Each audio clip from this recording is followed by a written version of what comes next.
Welcome to In the Hot Seat with WRP.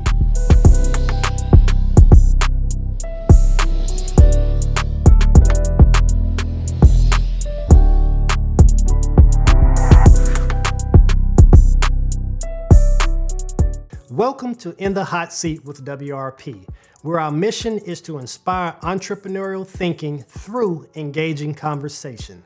Today, we're going to do something different. Instead of me interviewing a guest, I'm going to give you my story. A lot of you all don't know my story, and you all see someone who has been successful and you think that I have had it easy, but that is not the case. Let's delve into my story. Again, I'm from East Point, Georgia, a suburb of Atlanta, Georgia. East Point, I would say it's about 10 minutes from Hartsfield-Jackson International Airport. I grew up in a home with 7 people, mom and dad, 5 kids. And I want you all to understand that we had one bathroom to share amongst 7 people. We didn't have no air conditioning, ceiling fans. And for those of you all who are from Atlanta, you know how hot it is right now. Imagine growing up in the 70s and the 80s, no air conditioning. You take a shower, you get out, you're sweating. That's how hot it was. Grew up in a family home, raised in a church, sang in a choir. We were in church every Sunday. So church basically reared me. Education, grew up in the public school system of Fulton County Public Schools until high school. And one of the inspirations in my early educational career was my 4th grade teacher, Miss Lola Thornton. Miss Thornton, she didn't take no mess from nobody. Even though she was hard on us, all of my siblings went through her 4th grade class, and I'm indebted, to her. When I got into high school, let's backtrack. As I got into middle school, I was not being challenged. Wasn't being challenged with schoolwork, and my mother, she decided to look at other alternatives. Probably around my 7th grade year, she started making phone calls. And it is just amazing how people want to keep things to themselves. I remember growing up on my street, there was one of my neighbors, her kids were going to a private school, and we were wondering, how is she going to this private school? How are they going to this private school way across town? Never got the information. And one day my mother was talking to one of her girlfriends, and she told her about a prep school that her daughter was going to up in the northeast part of the United States. So we started attending some seminars, some meetings on prep schools in the northeast and the south, and started getting information, because one thing I realized is getting the right information. So let's fast forward to my 8th grade year. I've taken the PSAT, got my scores, and applied to several schools up north. And there was one school in North Georgia. I got into this prep school in North Georgia. And 2 weeks before my 9th grade year, my mother received a phone call. And it was a school up in North Georgia. And they said, well, we haven't heard from you. We have a room waiting for your son. And I remember vividly, my mom, she came to me, she said, well, do you want to go? Now, mind you, I'm 14 at the time. And I said, why not? So I had 2 weeks to prepare to get all my belongings to go live away from home for my high school career. And was it scary? Yes, it was. But I knew that I wasn't being challenged, and I wanted to better myself. So that's what I did. And some of my early interests, when I was there at the school, and I'm going to talk about that, I participated in a lot of sports. I participated in cross country, tennis, track, and basketball. Sports kept me grounded. I'll repeat that. Sports kept me grounded. Now, getting back to some defining moments in my journey was when I went to this prep school, name of the school, Darlington School up in Rome, Georgia. It was a predominantly white school, 500 students, less than 10%, I would not say maybe 10, minorities. That was an eye-opener. And I'll never forget, one of the admissions directors, he told me, he says, now, Robert, he says, you're gonna encounter some situations, how are you gonna handle it? I knew what he was talking about. We're in the South. We're in the South. And I knew that I was up there for one particular purpose, to get an education. To get an education. And there were a few occasions when I was called the N-word, to my face. What was I to do? Was I going to fight all of my battles physically? No. I just, let it roll off.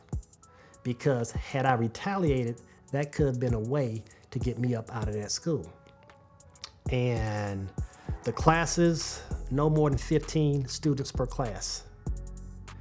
And the school stressed the importance of academics. I want you to imagine 15 students per class, the learning, the environment that you get in such a small group setting.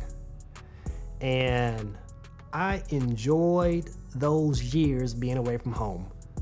9th grade, 10th grade, 11th grade, and 12th grade, I lived away from home. It was a boarding school. And it shaped and molded me to who I am today.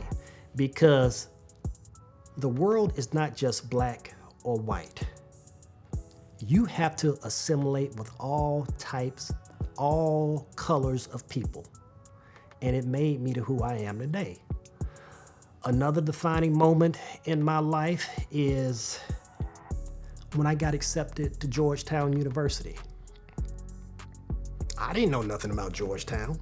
The only thing I knew about Georgetown at that time was they won the 1984 NCAA championship with Patrick Ewing. And I told myself, that's where I want to go. And I got in. And the years of prep school prepared me on my journey when I, went to Georgetown. That was an amazing 4 years. It went by in a blur. It was so fast. It's like, wow. And the thing about college is I really had no responsibility. My main goal was to go up there to get an education. And those years went by so fast. And that's where I met my true friends, who I call brothers, to this day. And we're still, I'm tight to this day. And after I attended Georgetown, let's just go back to my senior year. I'm trying to figure out what I want to do after Georgetown. And two of my roommates, they said they were going to go to law school. One was going to grad school, and I didn't want to be left out. So I said, I guess I'll go to law school too. Fear of loss. I did not want to be left behind. And that's what I did. I attended West Virginia University in 1993. And it was cold up there. The snow that they get, I'm telling you, like I said, I'm not used to that. 2 to 3 feet, the town does not shut down. And West Virginia Law School is a couple of miles from the university, and it is a college town. And I wasn't mentally prepared, for my first year of law school. I'm gonna just be honest with you. I thought that I could do the bare minimum. What I did in undergrad, I thought I could do the same in law school. Boy, was I wrong. I'll put it to you like this. I thought that I could do my homework during the week. Friday was my time, Sunday was my time. I'll pick up the books on Sunday night, prepare for Monday. Law school that I attended, you don't get no quizzes, you don't get no tests, you don't get no midterms. You go the entire semester, you have a final exam, a 4 or a 5 hour final exam. That's your grade. I'll never forget my criminal law final exam. The professor had an F on it, and he scratched it out and made it a D. That was the happiest D I've ever made in my life, because had I made an F, I would have had to taken that course over again. But here's the kicker. I'm just gonna be real with you. When I said I wasn't mentally prepared, my GPA was a 1.5. And I got a letter from the dean, which stated that if you do not bring your grade up second semester over a 2.0, we're gonna tell you to pack yourself and get ghost. That's really when it sank in. When I came back that second semester, I said, you know what? I got to get it in gear. I need to get it in gear. And what I did changed the trajectory of the rest of my law school career. I got in study groups. I did my own outlines. And it's one thing to take someone else's outline to prepare, but when it's your own words, that's something different. The study groups, the constant preparing, that's what got me over the hump. And I know after that second semester, my GPA for that second semester was a 3.334, which brought my overall GPA to like a 2.23. And after doing that, I said, I can do this. 22 years old, I wasn't mentally prepared. I'm gonna be honest with you. This is the raw cut version of who I am and what I had to go through, because a lot of times people see what's on the outside and they think everything is hunky-dory. No, that is not the case. After that first year, I took that same mentality, that same approach into my second year, in my third year, and graduated like it wasn't no problem. And that right there taught me that I can do this. And law school is made to break you. It's to break those first year students. And if you can make it through that first year, you got the second and third year home free. So, got through my third year, graduated from law school, came back home. Now what am I to do? I ain't gonna lie, I was mentally exhausted. Remember now, my high school career, 4 years away from home. College career, 4 years away from home. Law school, 3 years away from home. That's 11 years, folks. From 14 to 25. School, away from home. I was mentally exhausted. And I didn't want nothing to do with law, period. My brain was fried. And I did not sit for the bar exam until 3 years later in 1999. 3 years later, I want you to imagine that.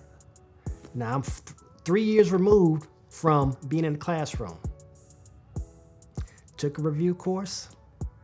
I didn't pass it on the first try.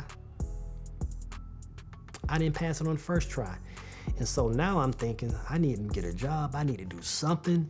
So what am I gonna do? I decided, try the classroom. Maybe I wanna be a teacher. So I became a parapro / then I became a teacher. I did that from 2000 to 2005. 2000 to 2005. Within that time, I got my master's in interrelated studies through Georgia State University because I thought this is a trajectory that I want to take. after I did that and I saw my paycheck, I said, this is for the birds. I can't keep doing this. I still was not fulfilled. I was not fulfilled, people. So in 2003, while I'm teaching, got a full-time job, I'm taking a review course for the bar exam at Georgia State from 6 p.m. to 10 p.m. at night after I get off work. I took the bar exam in February and July of 2003. I did not pass. One thing about the bar exam, for those who don't know, it's only offered twice a year. Twice a year. And it's for 2 days. 2 full days. If you sick, oh well, you better wait till the next one. 2 full days. I did not pass it. And was I devastated? Yes, I was. But I did not let that stop me. I did not let that stop me, because when you have a goal in mind and you know that you can accomplish that goal, you do whatever it takes. You move mountains to get to that goal. So I took it again in July of 2004. July of 2004. And that summer, the end of that summer, I had to go to DC, go to my boy's wedding. We flew up to DC, went to his wedding. And when me and my wife, we came back on a Sunday night, 10:30, she checks the mail. And lo and behold, it's an envelope. Office of Bar Examiners. Now I'm sweating bullets. And I'm thinking, do I want to open this envelope right now? And if I don't pass and just have the rest of my night ruined by a non-passing score? So this is what I did. I went to sleep. I says, I'll open it on Monday morning. And when I opened the results, it said, you've passed. Whew. 4 times. But let me tell you, there hasn't been one person who's asked me, well, Attorney Worrill, what scores you make on the bar exam? No, all that matters is you've passed. That's all that matters, people. Pass.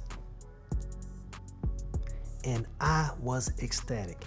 Once I read that letter, I knew that I was going to do something else. I knew that I was leaving the teaching profession, because at the end of the day, it's about, doing what you have a passion for. I went to school to become an attorney.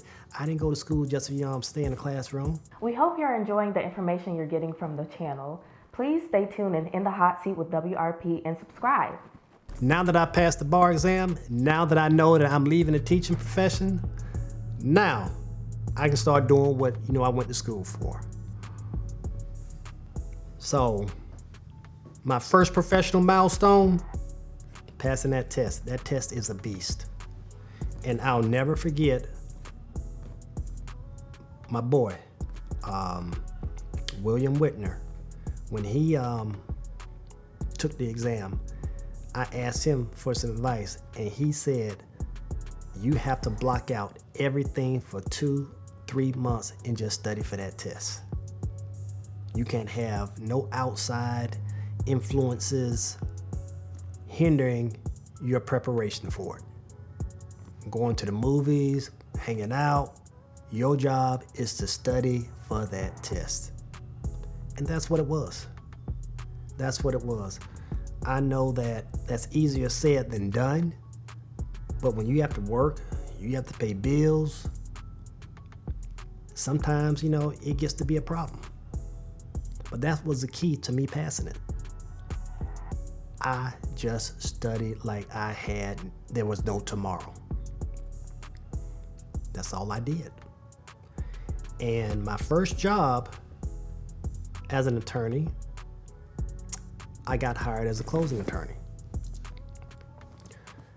I got hired at a small firm. One of my classmates, she had a firm. and allowed me to work with her. Then after that, I worked for another residential closing firm for 10 years. For 10 years. I thought that was it. But in 2014, that job came to an end. I got laid off, and it's like, what am I to do? And I was at a crossroads.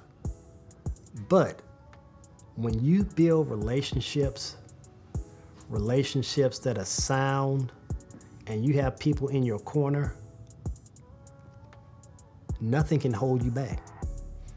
I'll never forget, I reached out to attorney Bryce Durham. We had a relationship from a previous, working engagement. We worked at the same firm years ago. Reached out to him, and I am indebted to him to this day. I'll never forget, he told me when I started working for him, he said, Robert, if you want to stay here, work as long as you want. That's on you. You want to go hang your own shingle, that's on you. I never forget that conversation we had, because a lot of times people want to hold you back. They want you to just work for them and keep bringing in the money for them. Attorney Durham, he never did that. And we are still cool to this day. I worked for him for 6.5 years. And after 6.5 years, I decided to open up my own firm. But before opening up my own firm, I would say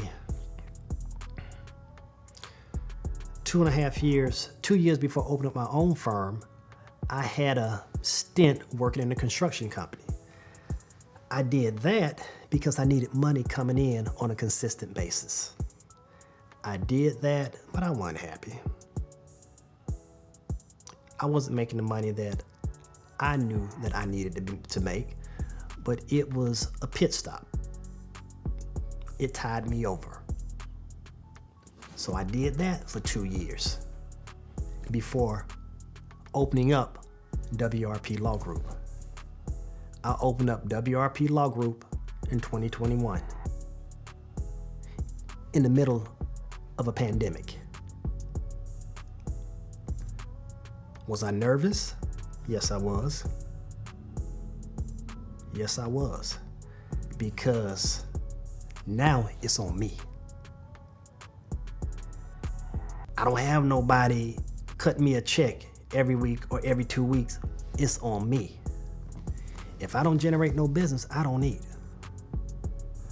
I'll never forget when I worked at the closing firm, the real estate closing firm, senior partner told me, he says, Robert, there are 2 types of lawyers. The worker bees and the ones who go get business.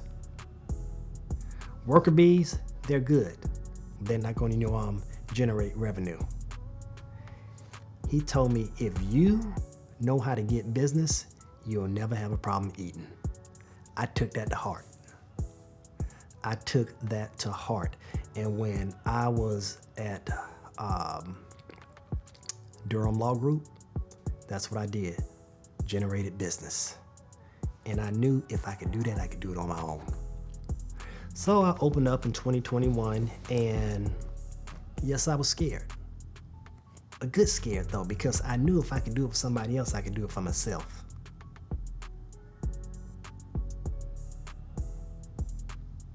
That's what I did. Some of the challenges. I'm gonna give you some of the pros and some of the cons that I encountered.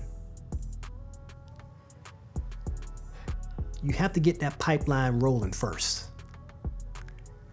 Go out, meet people. Go out lunches, do lunches, dinners. Get that pipeline filled before that money starts coming in. And as long as you're true, you're humble, you will not have any issues. Now, there were some months I didn't, earn a paycheck, 2, 3, 4 months. It was like, But only thing it did for me was that desire. You got to make it happen. If it's got to be, it's up to me. I don't have to rely on anybody else anymore. It's up to me. Do y'all hear that? For those who are deciding to go out, do their own thing, it's up to you. You got to make it happen. You have to make it happen. There's no limit on what I can do or what I can make. I learned a lot through this process, and I'm still learning the personal growth transformation that I've gone through and continue to go through. One thing I learned is nothing in life is given. It is earned. Everyone wants the success, but they don't want to put in the work. The only place success comes before work is in a dictionary. I want y'all to hear that again. The only place success comes before work is in the dictionary. My father taught me at an early age about work. And me and my brother, we laugh at this because my dad was from the old school. We would he bought a lawnmower now. I want you all to hear this. There was a grass catcher on it, but he didn't let us use a grass catcher. Cut the grass and rake up the grass clippings. What sense does that make to buy a lawnmower without a grass catcher? But it taught us you do what your father tells you to do. Pulling weeds by hand. We ain't had no gloves. That's what we have soap and water for. I try to tell my kids, my sons all the time, they want to put on gloves. They don't want to get their hands dirty. I'm like, look, you got soap and water. I'm so grateful the work ethic that he instilled in me, I still utilize that to this day. One of my first jobs, I worked at the commissary, Fort McPherson Commissary, bagging groceries. You don't work, you don't eat. We got tips for bagging the customers' groceries, taking them out to their car. And a lot of people think bagging groceries is just throwing the groceries in a bag. No, you put the meats with the meats, the dairy with the dairy, the solvents with the solvents, and so forth. Pack it up nice and neat so your customers can appreciate what you're doing. You take them out and they give you a tip. Back in that day, over 30 years ago, 35 years ago, I did that as a summer job and when I came home from college. And during that time, if I made $60 to $75 per day in tips, I was happy. Because during that time, a $7, $8 hour job, you was making money. You was doing good back in that time, $7, $8 an hour. So I figured if I can, hit $10 an hour on tips, I'm doing good. But what that taught me, nothing is given to you. You have to work, even in the heat, even in the cold. Do what you have to do. That work ethic has stayed with me all these years. And a lot of people, they think just because they take somebody's groceries out, they're supposed to get, X amount of dollars. No, my motto was, if I got $1 off taking that person's groceries out, that's one more than I have.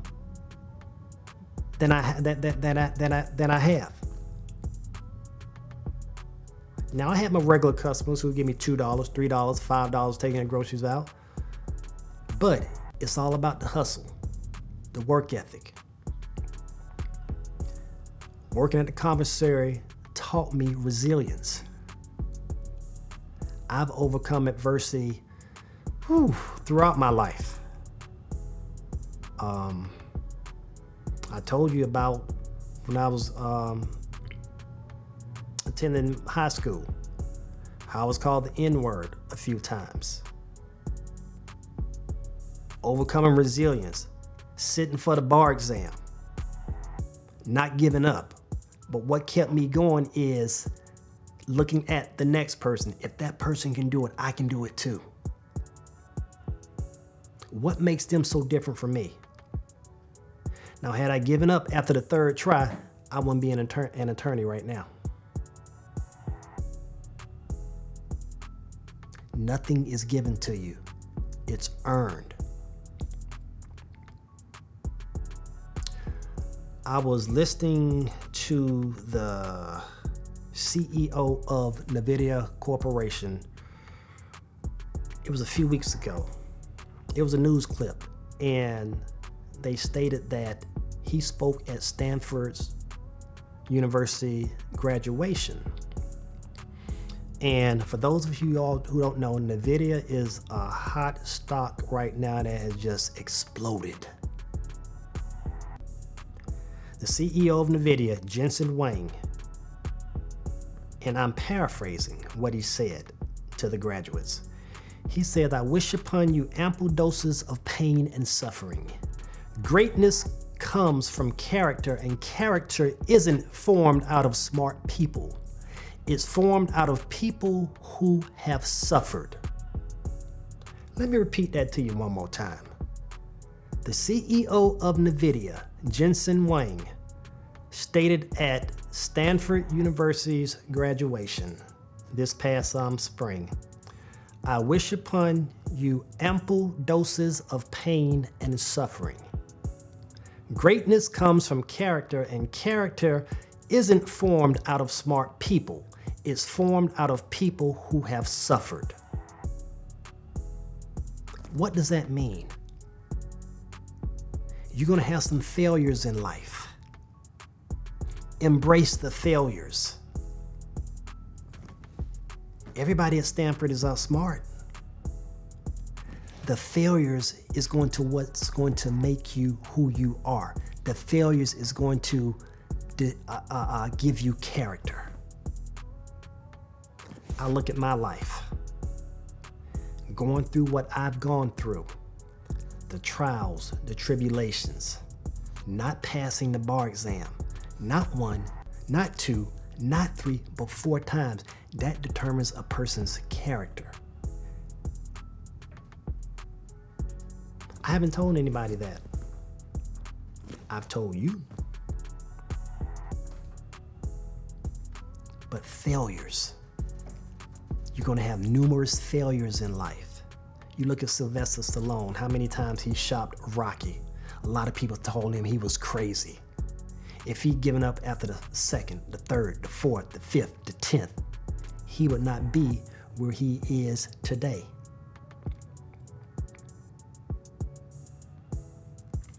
Some of my core values and beliefs: God first,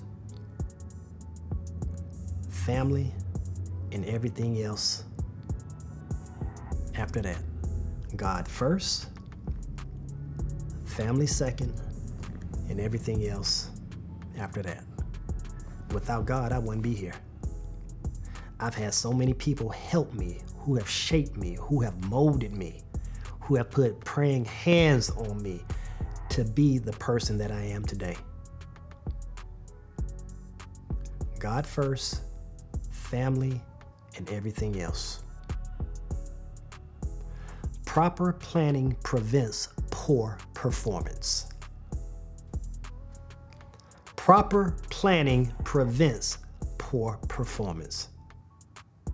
Plan. Plan. People don't plan to fail, they fail to plan. I live by that. If I plan out a task, I know that the performance is going to be great. But if I go in, not plan, and then I get upset, no, it's on me. It's on me. Proper planning prevents poor performance. Community involvement. I've fed the homeless. I've done several career days. And at my firm, we have what's called Moray's Mission. And with Moray's Mission, we send clothing back to Ghana 3 to 4 times per year. So if you have clothing that you would like to donate and that you no longer, utilize, get in contact with me. I will have someone, pick it up, and just give them back. We do that 3 to 4 times per year. We send that clothing back.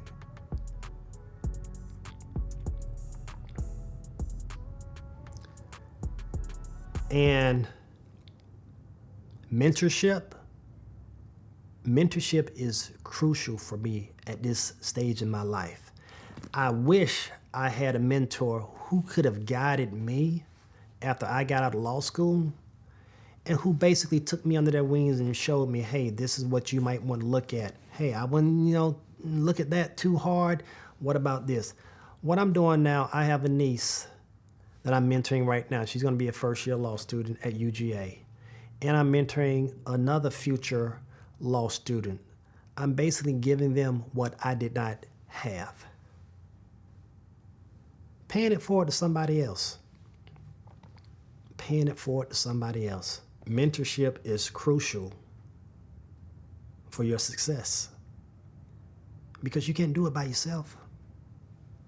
You can't do it by yourself.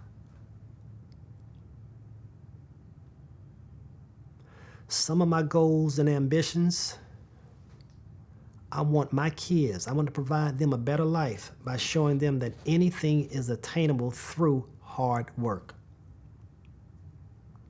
I'm not just going to give it to them. I had to work. I'm not going to spoil my kids. I say that, but then I look at what me and my wife have done. We've spoiled them to a degree, but I'm not going to give it to them, and they know that.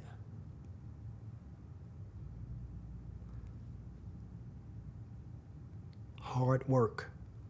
Put in the work. You'll get the results. We don't want to put in the work. We want things just to fall in our lap.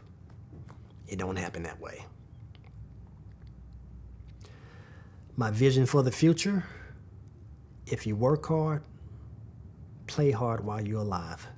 If you work hard, play hard while you're alive, not when you're on your last leg.